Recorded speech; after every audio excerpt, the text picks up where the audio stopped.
जय श्री राम दोस्तों, जय हनुमान।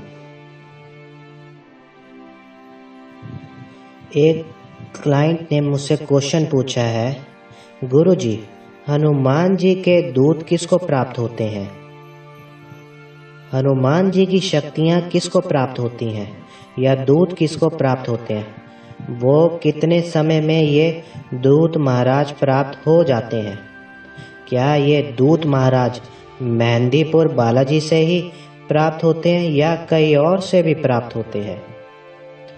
तो आज उनका संदेह मैं बता देता हूँ, क्योंकि मन में कई बारी इस प्रकार का संदेह भी रह जाता है कि हम भगवान की पूजा याचना कर रहे हैं, उससे बाबा की तरंगे प्राप्त होती है, दूत प्राप्त होते हैं, या इस पूजा से हमें कुछ प्राप्त होता भी है या नहीं होते हैं।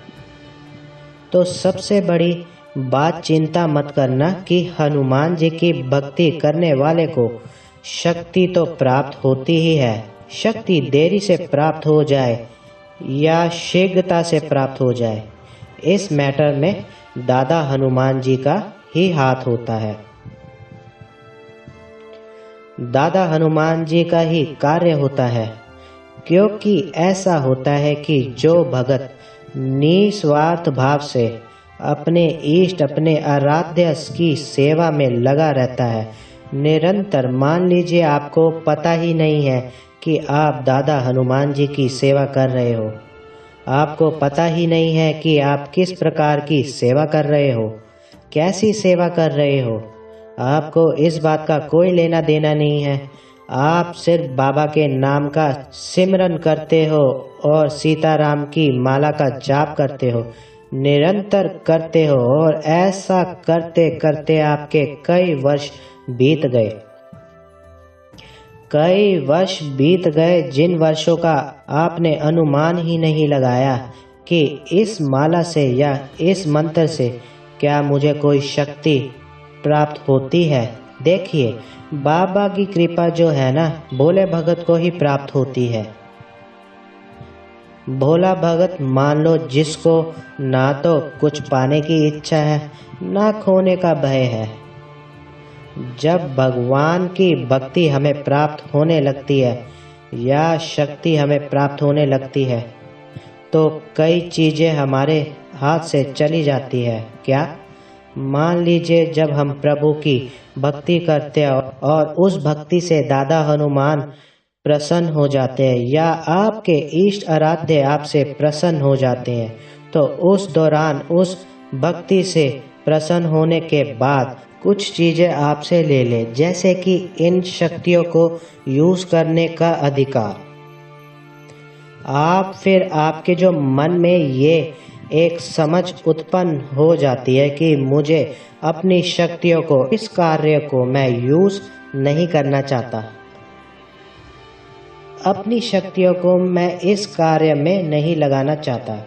ये समझ जो है ना, आपको ऑटोमेटिकली ही प्राप्त होती है जब आपके शरीर पर कोई तरंग या कोई शक्ति आने लगती है। और जब भी किसी के पास जब भी कोई शक्ति होती है, उसमें अहंकार नाम की चीज़ नहीं होती है, क्योंकि जहाँ अहंकार होता है वहाँ प्रभु का वास नहीं होता।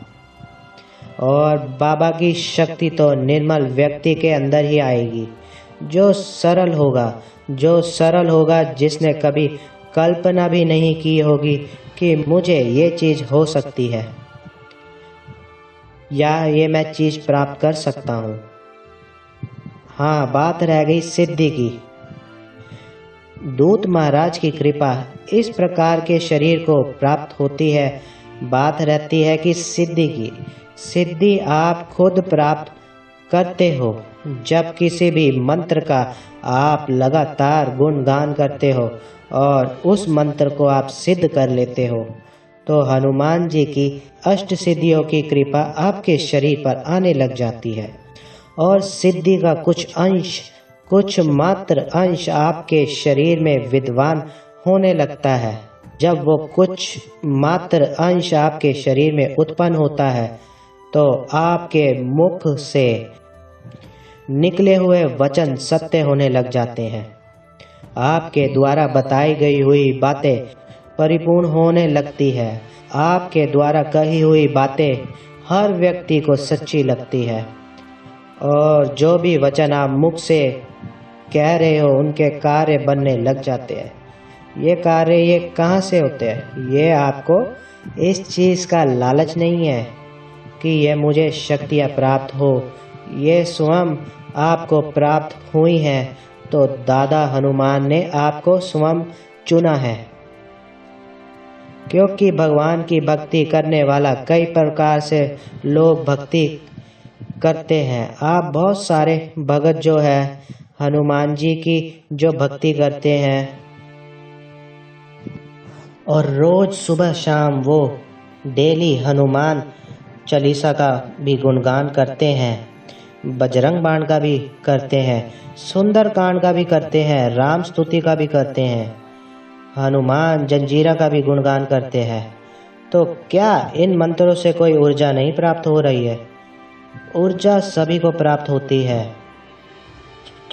लेकिन जब व्यक्ति की परीक्षा होती है उस परीक्षा में वो व्यक्ति फेल हो जाता है।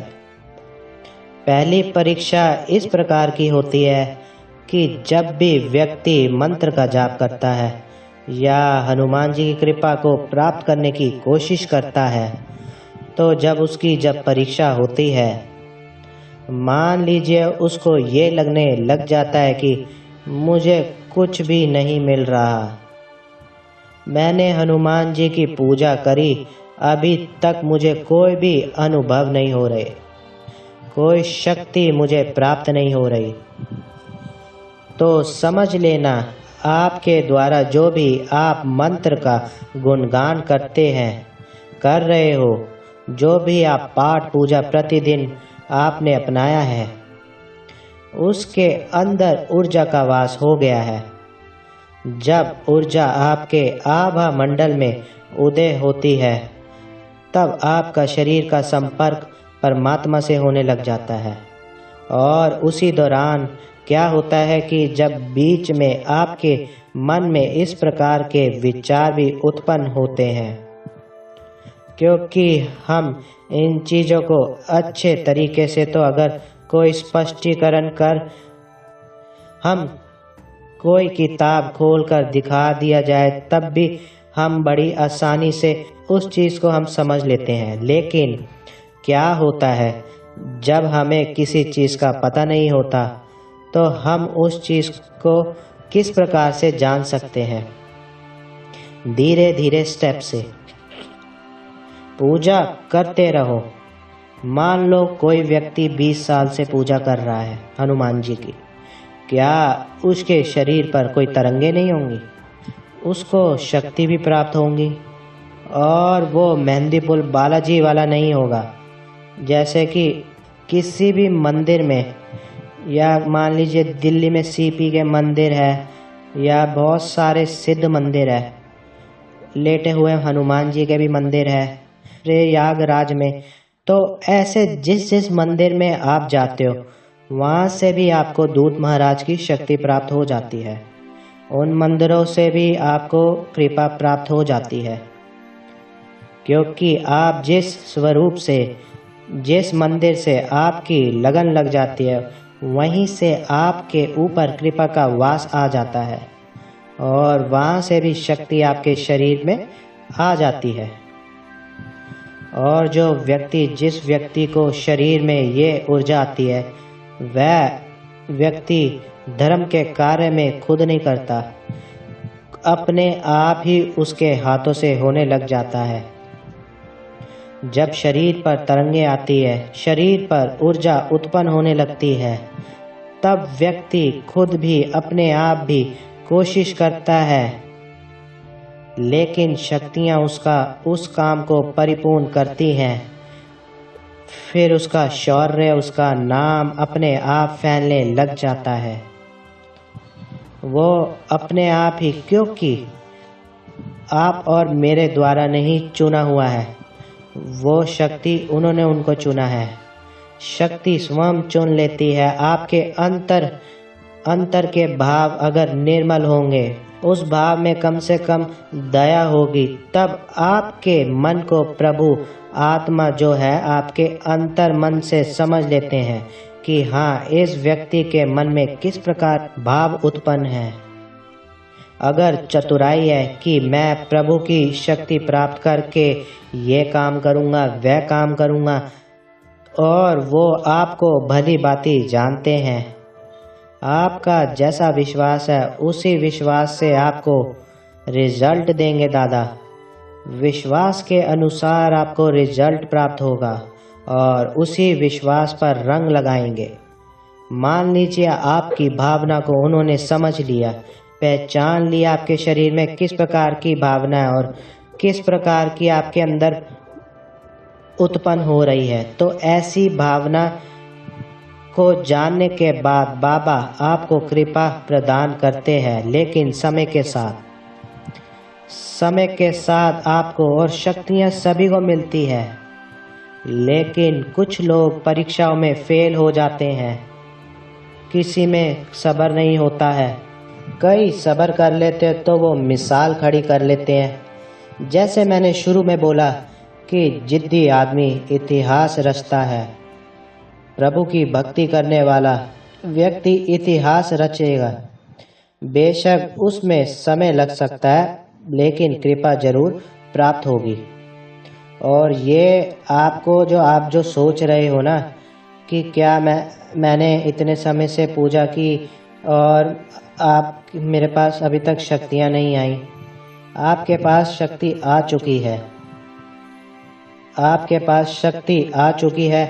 मात्र अगर कलयुग में 11 दिन भी कोई लगातार पूजा कर ले या 3 दिन भी कोई लगातार पूजा कर ले, तब भी मान लीजिए जब भी पहले के युग थे उसमें आपने भी देखा होगा कि जब इंद्र का सिंहासन हिल जाता था, और कलयुग में तो मात्र 11 दिन के अंदर भी इंद्र का सिंहासन हिल जाता है। तो लगातार जब भी आपकी पूजा में एक ऊर्जा उत्पन्न होगी, एक ऑरा उत्पन्न होगा, तो ये समझ लेना। और जब आपको लगे कि मुझे कुछ नहीं प्राप्त हो रहा है, तो सब कुछ आपको प्राप्त हो रहा है, क्योंकि वह आपके अंतर के भाव को देख रहे हैं कितने मजबूत है आप अपने इष्ट के और आप अपने आराध्य के प्रति। तो अगर ऐसा आपके साथ हो रहा है तो समझ लेना हनुमान जी की शक्ति, हनुमान जी के दूत आपके पास आ गए हैं। हनुमान जी की कृपा आपके शरीर पर आ रही है। और बाबा की कृपा क्यों ना आए, क्योंकि इसमें आपका अधिकार भी है। आपने अपने मेहनत से प्रभु की भक्ति की है और सच्चे मन से भक्ति की है। जो भी व्यक्ति भक्ति करता है वो परमात्मा तक जरूर पहुंचता है। कहते हैं ना कि भगवान के प्रति करी हुई भक्ति कभी व्यर्थ नहीं जाती है। इसलिए अगर वीडियो अच्छी लगती है तो लाइक कीजिए मेरी वीडियो को और सब्सक्राइब कीजिए मेरे चैनल को। जय श्री राम दोस्तों, जय हनुमान।